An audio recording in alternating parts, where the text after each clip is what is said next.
Mhm.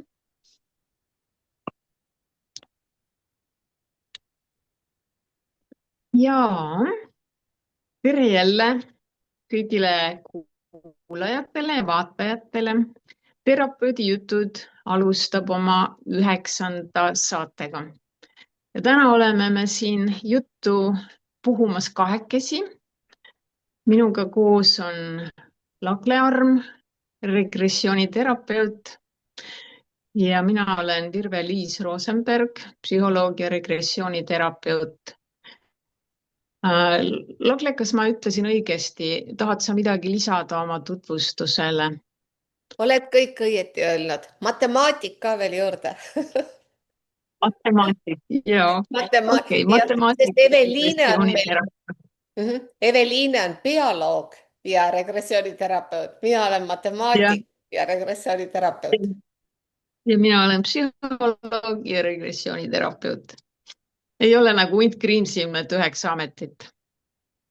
Nii, ja tänaseks teemaks oleme me valinud sellise küsimuse või sellise teema, et miks me nimetame regressiooniteraapiat kogemuspõhiseks teraapiaks? Ehk siis, et mis kogemusi regressiooniteraapia, miks see on, miks kogemused on nii olulised ja mis laadi kogemusi regressiooniteraapias võib saada? Ja kui me sellele teemale mõtlesime, siis me mõtlesime, et kõige parem on ju rääkida iseenda kogemustest. Ja nii me siis täna seda isiklikku kogemust teiega jagama hakkame. Kuidas sul, Lagle, kuidas on kui ammu oli sinu esimene kogemus regressiooniteraapiaga? Et võib-olla sa räägid sellest lähemalt, kuidas sa selleni jõudsid ja kuidas see sinu elu muutis, sest see on teine sõna, mida me sageli kasutame, et regressiooniteraapia on elu muutev kogemus. Mhm. Sellest ma olen korra rääkinud, kuidas ma selle teraapia juurde jõudsin, aga et kuidas ma sain oma selle esimese kogemuse. Ja ma pean ütlema, et ega see kogemus ei lähe meelest. See üks asi muidugi oli sinna teraapiasse minna, sa lähed nagu puhtalt lehelt, sest sa ei oska mitte midagi oodata. Mitte mingit õrna aimu ka ei olnud. Ja noh, võib-olla teeb natukene teistmoodi selle kogemuse see ka veel, et mul oli kohustuslik teraapiasse minna, kuna ma tahtsin minna äh, terapeudi õppesse, kus mulle öeldi, et kõigepealt tuleb teha aasta iseendale ja kõigepealt tuleb minna ja saada see kogemus kätte, kas see teraapia üleüldse mulle sobib ja kas selline lähenemine mulle ka üldse sobib. Ja kui ma teraapiasse läksin, ma ei osanud mitte midagi tõesti oodata, sest mul ei olnud ju midagi ka letti anda. Ma ei tulnud millegi muuga kui ainult sellega, et ma ei saa muidu õppesse, kui ma seda kogemust ei saa. Aga see kogemus sellegipoolest oli väga eriline ja minul oli see kohtumine minu sisemise lapsega. Ja ma pean ütlema, et ta meenub mulle väga sagedasti, üldse mitte, et ma pean teda ise vägisi meenutama, vaid see pisike tüdruk tuleb mulle pidevalt meelde. Ja mul on tema üle ääretult hea meel ja selline sisemine soojus teda meenutada. See oli minu esimene kogemus ja see oli üllatav ja no kui ta Mhm. siiamaani on meeles, siis ta oli väga eriline. Mhm. Kui ammu see oli? No see võis olla, kui ma lõpetasin kooliõppe 2019 ja ma arvutasin, et 5 aastat, 19 ja 5, seal on võib-olla ka mingid olid, vaata, me lõpetasime vist talvel ja oli pool aastat vahet. jummel, ma tõesti ei mäletagi, millal ma alustasin selle õppega, et kui palju seal oli seda õhku vahel ja ma läksin tegelikult suht järjest. kas võis olla siis, võis olla mingi 2012 siis või 14 või? Mm ma ei kujuta ette, -hmm. kuskile sinna jäi vist. Et kindlasti üle 10 aasta tagasi, 12 või rohkem. millegipärast on mul tunne, et see oli Mm 2012, aga matemaatika ei ütle, et oleks 2012, aga seal olid mingid need pausid olid ka natuke nagu sees.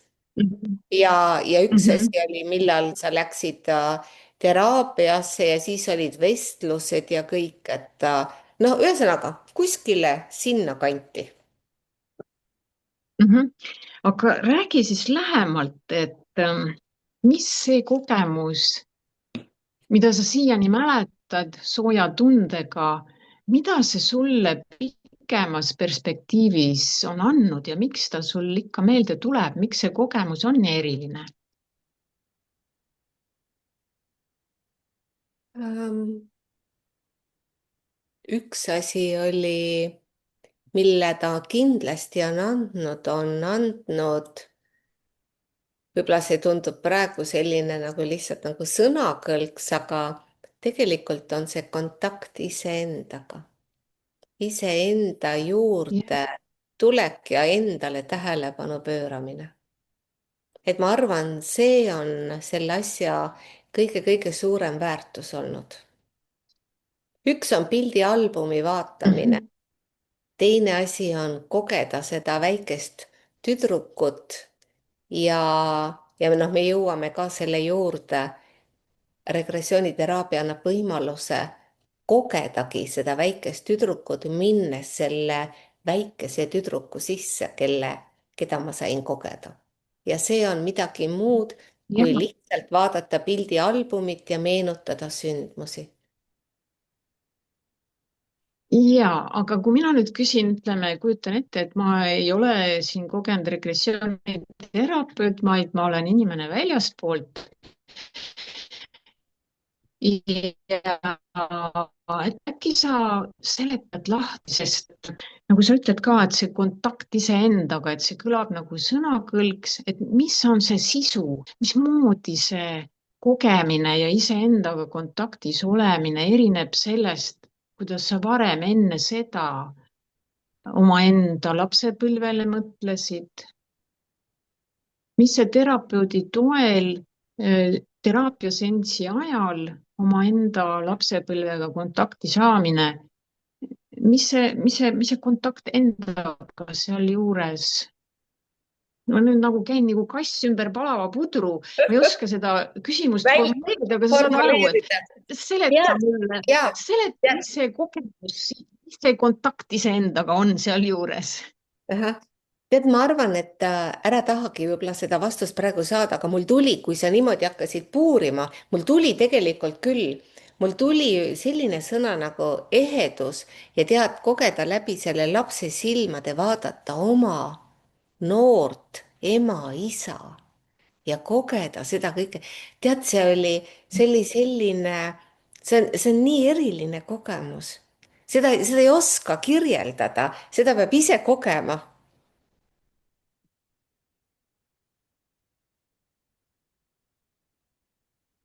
see on umbes nagu, et sa oled keha, sa toimetad, sa tead kõike, mis peab tegema ja järsku hakkab sul veri käima ja sa tunned, kuidas nõelad hakkavad torkima et, et no see on üks selline variant seda kirjeldada. Mhm. Sest me ju suudame oma lapsepõlve ju meenutada kogu aeg. Meil tulevad enamusel inimestel ikkagi mingid mälestuspildid silmade ette. Meil on mingid mälestused oma lapsepõlvest ja meil on ka mingi nagu tunne lapsepõlvega seoses. Kellel rohkem, kellel vähem, mõni ütleb, ei mäletagi eriti lapsepõlvest midagi. Mõni mäletab väga palju, aga see, mida me siis kogesime, on nagu selle aja nagu mälestused sellest ajast, kuidas see erineb sellest regressiooniteraapia kogemusest ja minu senistest mälestustest? aga ma ei tahaks etteruttavalt seda vastust praegu anda, sest ma arvan, et selle arutelu käigus me jõuaks sinna. Et kui ma praegu etteruttavalt viskaks selle välja, sest Aga miks mitte? Miks mitte? räägi parem oma Sest esimesest kogemusest ennem. Ma ei ütle seda praegu okei, etteruttavalt välja. et me tuleme sinu kogemuse juurde tagasi Ja, ma olen ja sellega nõus. mille poolest erineb teraapia kogemus mälestustest.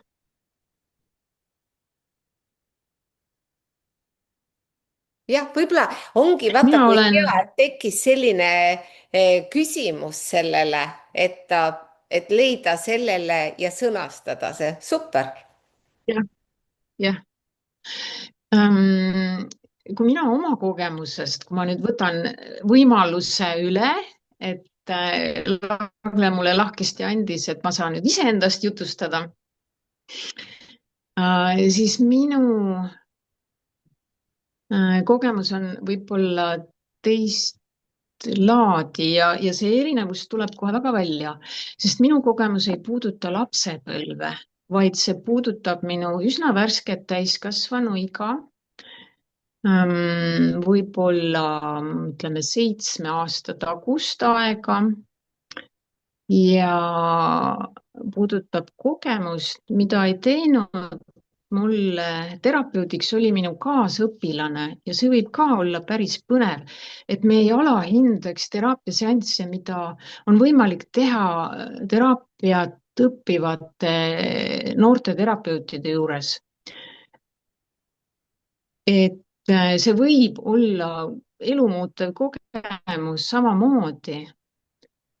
Et siin ei loe alati see, kui vilunud ja kogenud sinu terapeut on, et see meetod võib-olla on nii vägev või ma lähen nüüd ka kuidagi lappama jälle, et ma tahan öelda, et teraapiaseanss võib välja kukkuda väga äge ka siis, kui terapeut ei ole tohutult vilunud ja kogenud. Minu kui kliendi jaoks võib see ikkagi olla väga võimas. Ja kui ma nüüd lähen konkreetsemaks, siis ma võin öelda, et minu teema ja meie selleaegne teema oli üldse naiselikkus, mehelikkus, naiselik energia, mehelik energia, arhetüübid ja need Jungi anima ja animuse teemad ja minu teema oli see, et ma olin jõudnud selleks 7 aasta taguseks ajaks arusaamisele, et minu seksuaalsus on vist täiesti ära surnud. Ja ma arvasin, et ma olen tõenäoliselt nüüd elu lõpuni aseksuaalne. Ja see tegi mind murelikuks, sest et ma ei taha ju elu lõpuni jääda üksinda. Ma tahtsin ikkagi edaspidi, ma olin lahku läinud mõned aastad enne seda. Ja eks see endine elu oli mind siis niiviisi mõjutanud, et ma olin jõudnud sellisesse faasi, kus ma arvasin, et minu seksuaalsus on nüüd surnud. Temast ei olnud kohe mitte midagi järel. Ja see seanss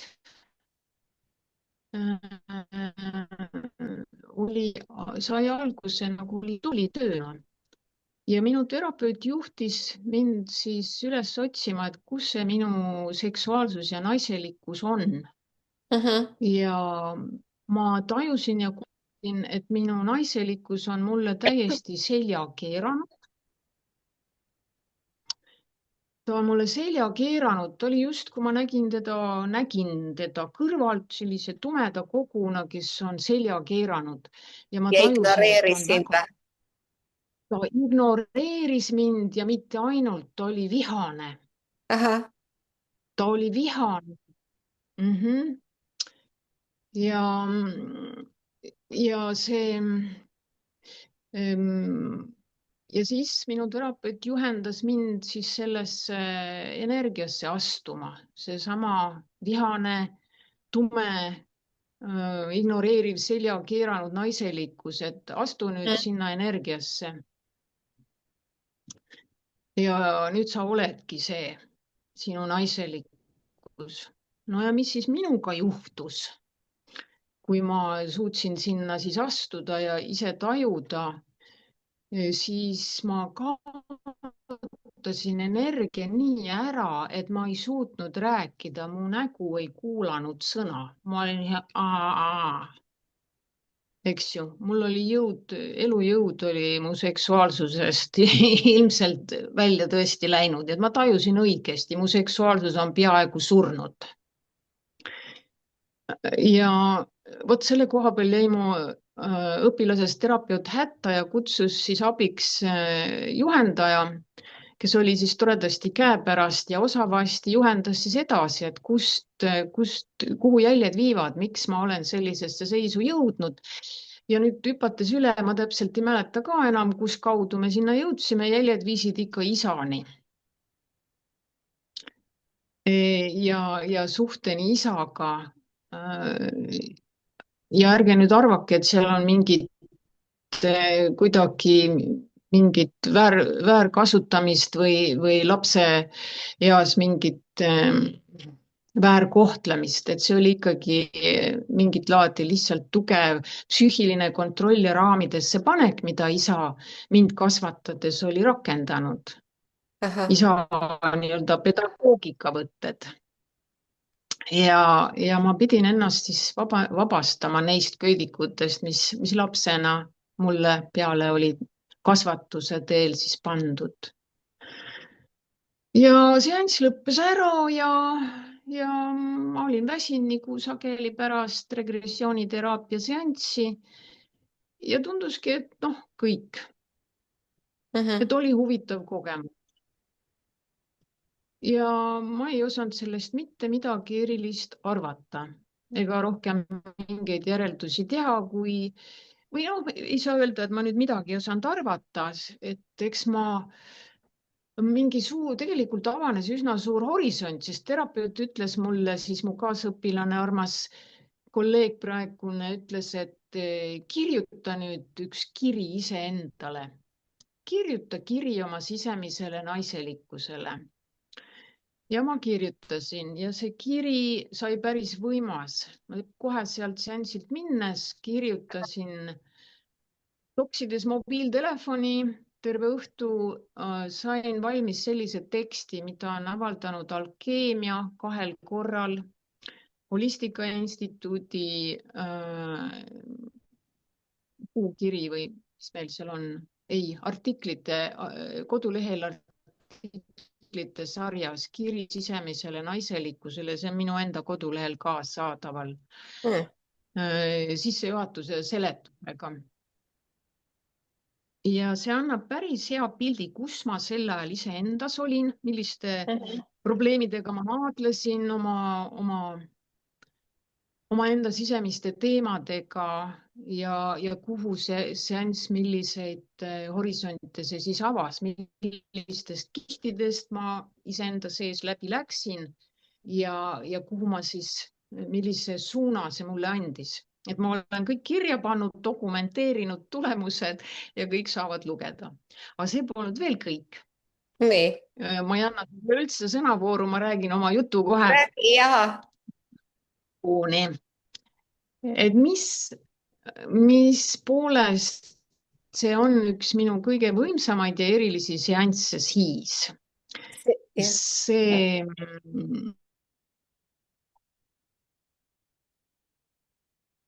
oli ju seksuaalsust puudutava teemaga. hakkasid avalduma alles 4 kuud hiljem.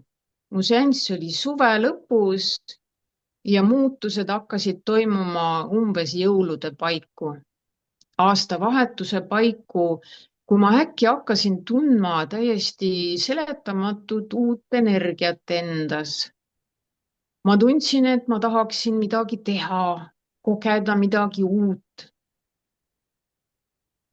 ja ma kohe hakkasin nagu kuidagi tegutsema, ma kutsusin oma poja, et lähme õhtusöögile jõulude puhul vanalinna ja nii edasi. Ma nagu hakkasin tundma uut energiat endas jõulude ja aastavahetuse paiku ja sealt läks asi kasvavas progressioonis. nii. naistepäevaks, naistepäevaks, ma mäletan seda päris hästi, oli mul tehtud juba Tinderi konto ja mul oli esimene kohting ja ma läksin esimese või oli see juba teine, ma ei tea, võib-olla oli mul kontosid juba mujalgi tehtud, ma kõiki nüansse pole huvitav. juba läksin kohtama, käisin kontserdil, Smilersi kontserdil oma esimese siis suhtega. vot ja aga sealt kuidas läks sa, asi, jah. jaa, aga vaata, kui sa niimoodi tõid selle praegu selle jada nagu välja, kuidas sa võtaksid kokku, mis kogemus see siis oli, mille sa sealt said sellest teraapiast? tead, see teraapia ilmselgelt äratas surnuist üles selle osa minust, mida ma arvasin, et on jäävalt minu osa ja muutumatu, sest see oli olnud nii juba aastaid, kui mitte öelda lausa võib-olla 10 aastat või rohkem.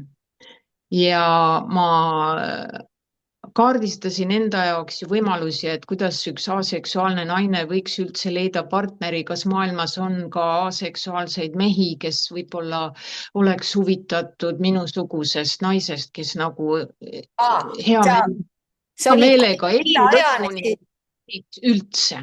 kas sa Seks olid on selle, auto jaoks. jah, kas sa selle ajani nagu olidki mõelnud, et see osa ongi sinust nüüd läinud ja nüüd jah, tulebki leppida ja jah, minna edasi sellega jah, ma mm.? olin sellega leppinud, et see osa minust on surnud igaveseks. Ma ei osanud isegi mõelda või unistada või tahta, et see võiks kuidagi ellu ärgata või tagasi tulla.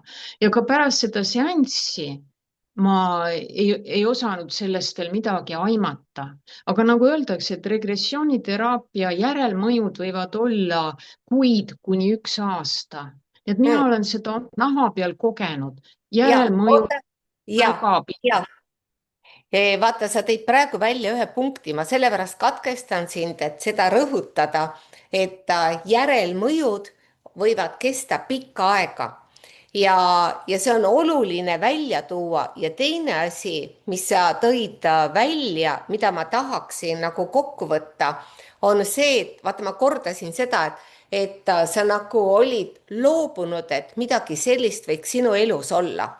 Et miks me selle kogemuspõhise täna võtsime välja, on, et rääkidagi ainult rohkem sellest ja sinu näite põhjal on väga hea tuua seda, et regressiooniteraapia käsitleb inimest ja tema seda teadvustatud poolt ja seda, mis nüüd nagu Liis nagu näitena tõi, et see oli tema elust nagu kadunud, aga Mhm, tegelikult see moodustabki inimese terviku ja regressiooniteraapia kaudu on võimalik vaadata, mis on see osa, mis on jäänud varjupoole, mis on nagu inimene ütleb, et ta arvas, et see on tema jaoks täiesti juba kadunud ja mhm, minetanud tähtsuse, et ta otsis samasuguseid inimesi, kellega edasi minna, et mhm. ta, ma et olin lootust kaotanud jah, ja leppinud sellega, et ma olengi nüüd selline. ja jah, kui ma seda seanssi tegin, minu eesmärk ei olnud ka nagu, et noh, leiame nüüd üles, kus see on ja puhume talle elu sisse, see lihtsalt juhtus. sellepärast, et sa ei olnud teadlik, et selline asi on võimalik. jah. aga nüüd, kui me terapeutidena oleme seda õppinud, et tegelikult me sellega just teraapias tegelemegi.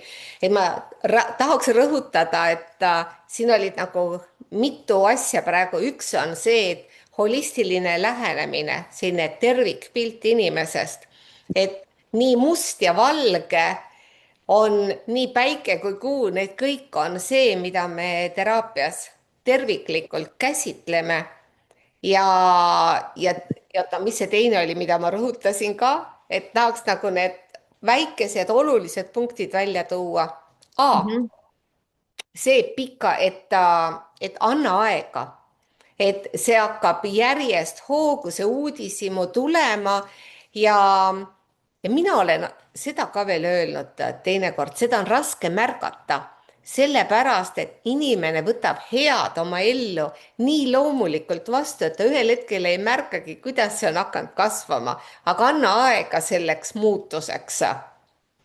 Ja täpselt, ja see on regressiooniteraapia puhul just põnev see, et see mõju võib tulla nagu märkamatult. jah. Sa lihtsalt ühel hetkel märkad, et midagi, et ma reageerin teistmoodi, ma käitun, ma mõtlen teistmoodi, ma enam ei käivitu, ma ei tea, ei vihasta millegi peale. aga minu loo lõpetuseks ma tahan veel välja tuua just selle kestvuse teema ja ka selle, et ma oma olemuselt ju noorena olin väga sensuaalne, seksuaalne, tõesti igati normaalse seksuaalsusega naisterahvas. ja nüüd ma olen tagasi küps naine, elusa, täiusliku seksuaalsusega ja see ei kao kuskile, vaid see püsib sellisena ja ma tunnen, et ma olen selle loomuliku poole, kes ma enne olin, ma olen selle üles leidnud ja see on täiesti elav ja funktsioneeriv minu sees ja ma ei ole enam kordagi tulnud selle peale, et ma peaks otsima aseksuaalseid partnereid. Nii, et mis oli see küsimus, mille sa kirjutasid? Ma pean sellele vastama, muidu meil saab saade otsa. ja, ja ma kirjutasin üles, et mille poolest erineb teraapias kogetu, see kontakt ise endaga, sinu oma sisemise lapsega ja sinu mälestused, kujutluspildid ja mälestused, mis sul olid enne teraapiat oma lapsepõlves. sisemine laps tähendab meie lapsepõlve mina ja lapsepõlve kogemusi. Mhm. Mille poolest erineb see teraapias kogetu? Tead, ma tahaks tuua selle vastuse sellise näitena, et sa oled kindlasti ise ka seda kogenud. Rännaku ajal, kui sa juhendad klienti, siis sageli on niimoodi, et kui toimub kohtumine oma sisemise lapsega ja ma olen palunud kliendile, et sina oled seal praegu, kirjelda, räägi mulle ka, et ma tean, kus sa oled, mida sa koged, mida sa tunned. Ja räägi mulle, kuidas sulle tundub, mis olukorras laps on, kuidas see laps praegu seal tunneb ennast või kuidas sa näed teda seal selles olukorras. Ja kui klient räägib ja kirjeldab seda olukorda ja järgmine punkt on näiteks see, kui ma olen julgustanud, et võta väikese lapsega kontakti, otsi temaga kontakti ja, ja kui klient esitab väikesele lapsele küsimuse täpsustava, mida sa tunned või mida sa teed siin ja, ja ta väga kergesti teinekord annab vastuse võib-olla. Ja nüüd vaata, nagu me rännakus kasutame seda meetodit, võimalus minna selle lapse sisse ja kogeda. Ja milline suur üllatus on see laps ei kogegi seda, mida see täiskasvanud inimene on arvanud. Ja see on niimoodi, et teinekord tulevad ihukarvad endal tõusevad ka püsti ja see ahaa-moment, see koht, kus inimene kogeb, et mida tegelikult see väike laps kogeb selles olukorras. Ja tema kui täiskasvanu on see ongi see konflikti koht tegelikult, mis tekitab selle errori, miks ma mingit mustrit kogu aeg kannan edasi. Ja kui sa küsisid, et mis on see eriline koht, see ongi see nüüd, kui saada aru selle olukorra unikaalsusest sellele lapsele ja kuidas laps on tähtsustanud just seda momenti ja kuidas sellest tähtsusest kasvavad mingid uskumused ja mingid mustrid.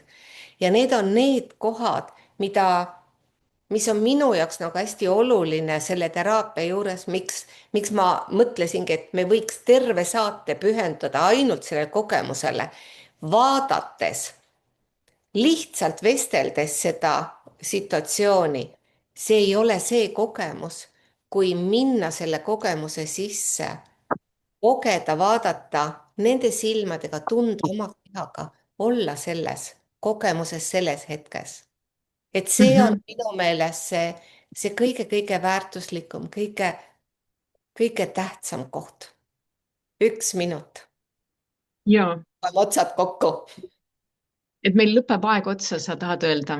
jah, Mm. Mis ma siis tahan öelda? 1 minut on nii lühike aeg, vähem et juba, 20 sekundit. meil on võimalus kogeda lapsena oma lapsepõlve, mida meil muidu kunagi võimalik ei ole ja samas vaadata seda täiskasvanu elukogenud mina silmadega ja see muudab meie arusaamist oma lapsepõlvest. Võib muuta kardinaalselt, me võime näha, kui vaprad ja tublid me oleme olnud. See võib muuta meie pilti iseendast ja praegusest inimesest, aga me täiskasvanud. jätkame järgmises saates ja kindlasti see kogemus tuleb veel teemaks.